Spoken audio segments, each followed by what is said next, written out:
Namaskar friends, welcome to today's session of NEET Admission Faridabad. So in this video we'll discuss about the opportunities and options available for those students who are getting qualified after revised cutoff. So first of all we'll discuss when revised cutoff is going to come, and second how much it may come, and third point what are the options available for them. Before starting today's video, I would suggest you please subscribe the channel so that you receive all the counseling related videos on time. And if you want to avail our paid services for counseling, you may do that. We will guide you throughout the process right from registration till seat allotment. So let's start today's topic. First of all, when we may expect revised cutoff. So after All India 2 reporting, revised cutoff will come. That means after 20th of this month and before 30 of this month. That means in between 20 December to 30 December, you may expect a revised cutoff. That is for sure. How much revised cutoff may come? Revised cutoff कितना आ सकता है? So exact तो देखिए कोई नहीं बता सकता, because किसी को नहीं पता आज के डेट में, इवन गवर्नमेंट को भी नहीं पता है आज के डेट में.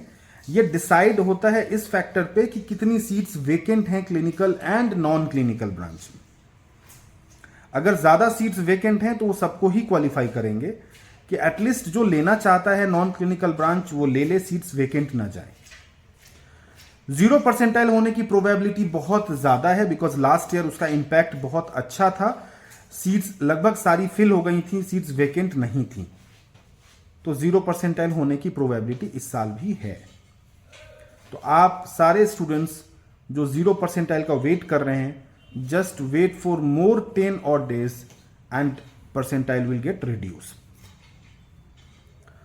अगर हम बात करें कि परसेंटाइल रिड्यूस होने के बाद आपके पास अपॉर्चुनिटीज क्या क्या है. परसेंटाइल जब रिड्यूस होगा उसके बाद सारे स्टेट्स के रजिस्ट्रेशन रीओपन होंगे. आपको यह डिसाइड करना है कि आपके रैंक पे जो ब्रांच आपने प्लान किया हुआ है वो आपको कहां मिलेगा.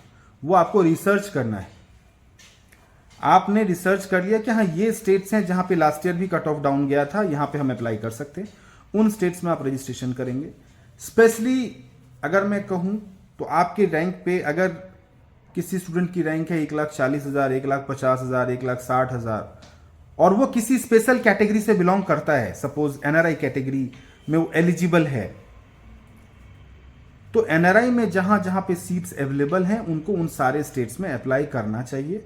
एनआरआई कैटेगरी में सीट मिलना उनके लिए इजी हो जाएगा. डेफिनेटली फीस बहुत हाई होती है एनआरआई कैटेगरी, बट अगर आप एनआरआई में एलिजिबल हैं, मैं बार बार ये क्यों कह रहा हूं, बिकॉज आजकल एनआरआई का बहुत फेक डॉक्यूमेंट का प्रोसेस चल रहा है.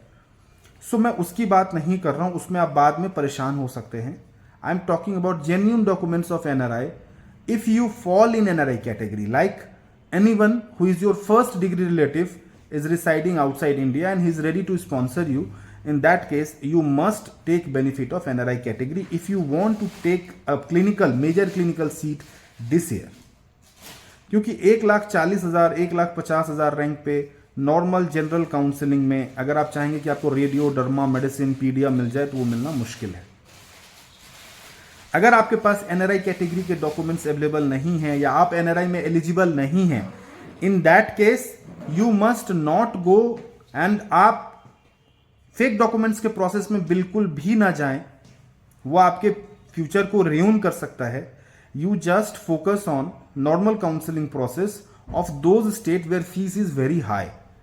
जिन स्टेट्स में फीस बहुत ज्यादा हाई है वहां की काउंसलिंग में पार्टिसिपेट करिए. लाइक राजस्थान, कर्नाटका में जो अदर्स कोटा है, क्यू कोटा की सीट्स हैं, उसकी फीस बहुत हाई है. वहां पे आपको सीट मिल सकता है और वहां पे आप काउंसलिंग में पार्टिसिपेट करें. या अगर आपका बजट नहीं है तो आप नॉन क्लिनिकल ब्रांचेस ले सकते हैं. पैथोलॉजी भी आजकल खूब डिमांड में है, उसके लिए आप जा सकते हैं, वो आपको मिल सकता है. लेकिन अगर आपको नॉन क्लिनिकल भी नहीं लेना और आपके पास बजट भी नहीं है तो आप लास्ट तक काउंसलिंग में प्रोसेस करिए उन स्टेट्स में जहां पे फीस एवरेज है. अगर 4th राउंड में आपके लक से आपको कोई सीट मिला, it's okay, otherwise you go for next year. But आप किसी तरह का फेक डॉक्यूमेंट्स के प्रोसेस में ना पड़े.